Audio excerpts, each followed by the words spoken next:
She couldn't speak properly, she couldn't hear properly, she couldn't walk properly. Despite this, he was the first deaf person in the world to win the Nobel Peace Prize, Helen Keller. One time, famous American writer and humorist Mark Twain said about that, Helen Keller was fellow to Caesar, Alexander, Napoleon, Homer, Shakespeare, and the rest of the immortals. She will be as famous 1,000 years from now as she is today. Helen Keller was a woman of the 21st century who demonstrated how mental toughness can lead to success even if you are not physically fit.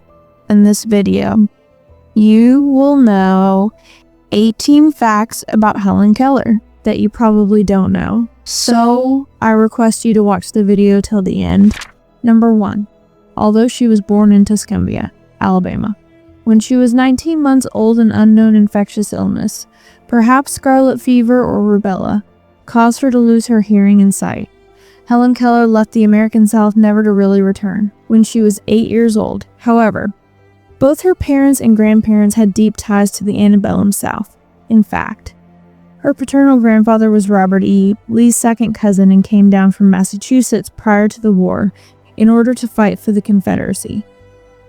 In addition, her father was a Confederate captain, and her maternal grandfather was a Confederate general.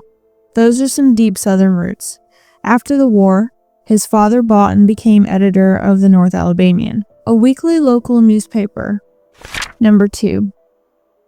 The Keller family had their roots in Switzerland, and coincidentally enough, one of her ancestors was the first teacher of deaf pupils in Zurich. Helen was well aware of this happenstance, and she made sure to write about it in her first autobiography, saying that there is no king who has not had a slave among his ancestors, and no slave who has not had a king among his. Number 3. Alexander Graham Bell is widely celebrated as the inventor of the telephone, but fewer people know about his deep commitment to improving the lives of the deaf. In 1886, at the height of his fame, Bell met Arthur and Kate Keller, who were seeking help for their young daughter, Helen. Bell's innovative approach to assisting the deaf left an immediate impression on Helen. She later recalled that she loved him at once, after he made his pocket watch chime, allowing her to feel the vibrations. Recognizing the potential for specialized education, Bell referred the Kellers to the Perkins Institution for the Blind in Boston. This pivotal introduction ultimately led to Helen meeting Anne Sullivan, the teacher who would change her life. Bell remained deeply involved in Helen's education and took a personal interest in her development. He mentored Sullivan, who would become Keller's lifelong companion and interpreter. Bell's influence extended beyond these connections. He founded schools for the deaf and supported their teachers, motivated in part by his wife, Mabel Gardner Bell, who was deaf.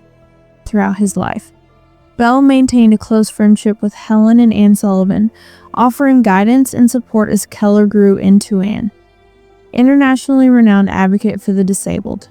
Their bond endured until Bell's death in 1922, reflecting his lasting commitment to empowering the deaf community and those around them. Number 4. During a time when women were scarce in colleges and universities, Keller graduated from Harvard University's Girls' College, Radcliffe College. In 1904, she was the first deafblind person in the world to graduate from college. In 1916, Keller donated $100 to the National Association for the Advancement of Colored People, NAACP, as well as being quoted in the association's newspaper, The Crisis. Helen was living in Alabama at the time, and according to experts of the era, she and her family were at risk of hate crimes, including lynchings, which were commonplace in that area and period for supporters of the movement. Number 5. Helen Keller never married. To a large extent, this was due to the fact that, in her heyday, society treated people with disabilities as though they should never be in romantic relationships. As a kid, Keller read romance novels on the sly, but even her famous teacher Anne Sullivan would chastise Keller for attempting to indulge her basic human desires. Even worse, her family wouldn't let her be alone with men. So, the idea of someone calling on her was unthinkable. Keller came close to marriage once, when Anne Sullivan became deathly ill in 1916. Keller was sent a private secretary, a man named Peter Fagan, with whom she carried on a brief, yet chaste relationship. The two were separated shortly after, and Keller was never really afforded the opportunity to have an actual adult relationship again. Number 6. In 1895, as a teenager, Helen Keller met Mark Twain at a luncheon in New York. This encounter marked the beginning of a remarkable friendship that would profoundly impact both their lives. Twain was captivated by Keller's resilience and intellect, and she later wrote of him, "He treated me not as a freak, but as a handicapped woman seeking a way to circumvent extraordinary difficulties." Twain, who had a daughter the same age as Keller, admired her determination and brilliance. The two bonded over their shared political views and mutual respect. Keller even recognized Twain by his distinct scent, as he was known for his heavy tobacco use. Moved by her potential, Twain enlisted the help of industrialist Henry Huddleston Rogers to fund Keller's education. In a letter to Rogers, Twain passionately advocated for her, writing, "It won't do for America to allow this marvelous child to retire from her studies because of poverty. If she can go on with them, she will make a fame that will endure in history for centuries." Twain also famously described Keller as fellow to Caesar, Alexander, Napoleon, Homer, Shakespeare, and the rest of the immortals, predicting her enduring legacy. True to his words, Keller's achievements and advocacy left an indelible mark on history. Keller's friendships extended to other luminaries of her time, including Alexander Graham Bell, Henry Ford, Thomas Edison, and Charlie Chaplin. She maintained casual relationships with notable figures like Martha Graham, Oliver Wendell Holmes, and Eleanor Roosevelt. Her influence even reached global leaders, as she was invited to meet the Queen of England and consulted with 12 US presidents, from Grover Cleveland to John F. Kennedy. Among all these connections, her bond with Twain stood out as the most enduring. Keller once wrote that Twain treated her with a dignity and understanding that transcended her physical challenges. Twain himself declared to reporters that the two most interesting characters of the 19th century were Napoleon Bonaparte and Helen Keller. Through their friendship, Twain not only championed Keller's education, but also helped the world see her not as limited by her disabilities, but as an extraordinary woman who overcame them. Number 7. Keller could neither see nor hear. She was able to communicate more clearly 100 years ago than most people can today. In addition to learning how to sign, Keller learned to fingerspell, read Braille, and raise type, and used both a regular and raised key typewriter. She could even out-type Anne Sullivan. Even more than that, she learned to lip read, which is incredible considering she could use only her sense of touch, and she even learned to speak a little bit, though she was never fully confident in her speaking ability. Keller was also a huge fan of music. By putting her highly sensitive fingertips on an instrument, she could detect variations in vibration that allowed her to hear the music. Number 8. In 1953, Helen Keller was nominated for the Nobel Peace Prize. Support from all over the world came in for Keller, highlighting her humanitarian efforts and advocating for the disabled, though she did not receive the award in the end. Her work around the globe was definitely recognized. Number 9.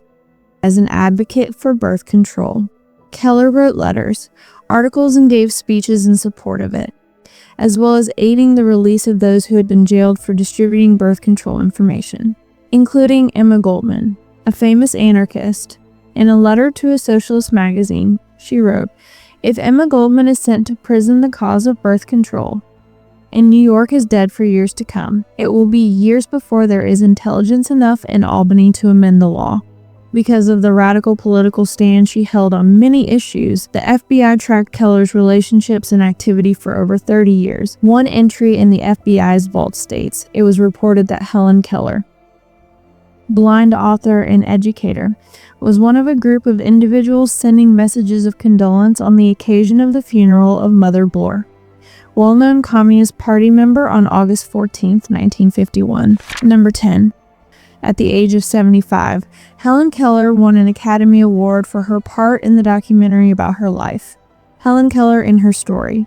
Nancy Hamilton wrote and directed the 1955 film to honor the tremendous humanitarian efforts of Keller.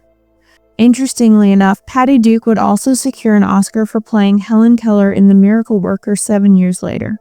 Number 11. John Macy was born in 1877. He was a brilliant scholar who worked his way through Harvard and totally dominated the literary scene there. While there, Macy made friends with Helen Keller, who was attending Radcliffe, the women's division of Harvard. Keller fascinated Macy, who was so inspired by the woman that he offered to help with her writing. The two became extremely close friends to the point that Macy himself became a fixture in Anne Sullivan and Helen Keller's home.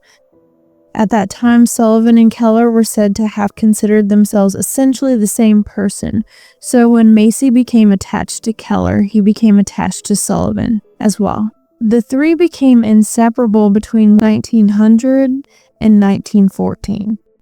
Macy even convinced Sullivan to marry him in 1905. Unfortunately, the relationship wasn't tenable. Keller was central to Macy's life, but that meant she was constantly around. She even went on their honeymoon. What's more, Sullivan was also a bit moody for her own good reasons, which made things even more stressful. By 1914, Macy had moved out of the home for good. Number 12. Helen Keller was no stranger to politics. In fact, she was an ardent supporter of the workers' movement and the Marxist ideals of one Vladimir Lenin, given that Keller was a seriously awesome and prolific writer. She's the one best equipped to explain her love of Lenin. These excerpts are highlights taken from a short essay entitled The Spirit of Lenin, which Keller wrote and first published in 1929. I think that every honest belief should be treated with fairness, yet I cry out against people who uphold the empire of gold. I cannot help sympathizing with the oppressed, who feel driven to use force to gain the rights that belong to them. That is one reason why I have turned with such interest toward the great experiment now being tried in Russian men vanish from Earth, leaving behind them the furrows they have plowed. I see the furrow Lenin left sown with the unshatterable seed of a new life for mankind, and cast deep below the rolling tides of storm and lightning, mighty crops for the ages to reap.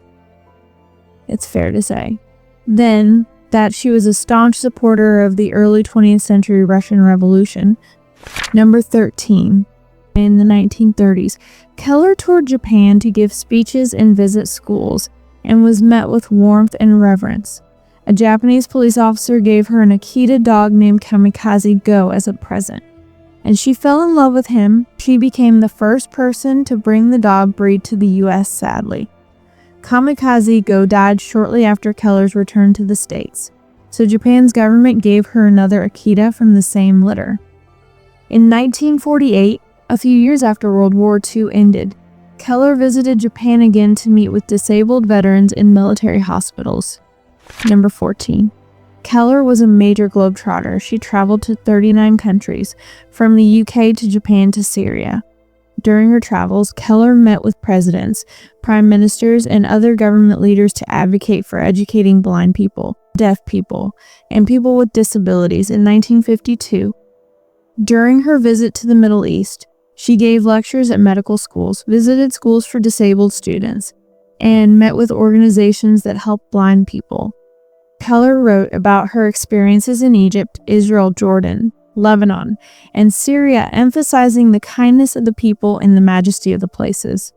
As she wrote, "It was more wonderful than I had dreamed for us to travel through semi-legendary lands. I could still feel something of the old picturesqueness, the poetry, the oriental atmosphere, and the spirit of prophecy, and I was fascinated by the power of the Muslim religion." Number 15. In 1920, Keller co-founded the American Civil Liberties Union, ACLU, with 9 other founding members. The ACLU remains a leading union addressing civil liberties in America today.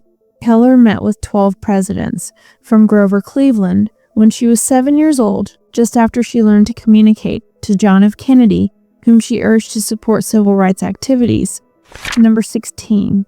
In the United States, the Presidential Medal of Freedom is one of the 2 highest honors a civilian can receive, and in 1964, Keller was presented with this award by President Lyndon B. Johnson. I hope you liked this video. Before leaving, please like and share the video and subscribe to the channel, and press the notification bell to see more such videos.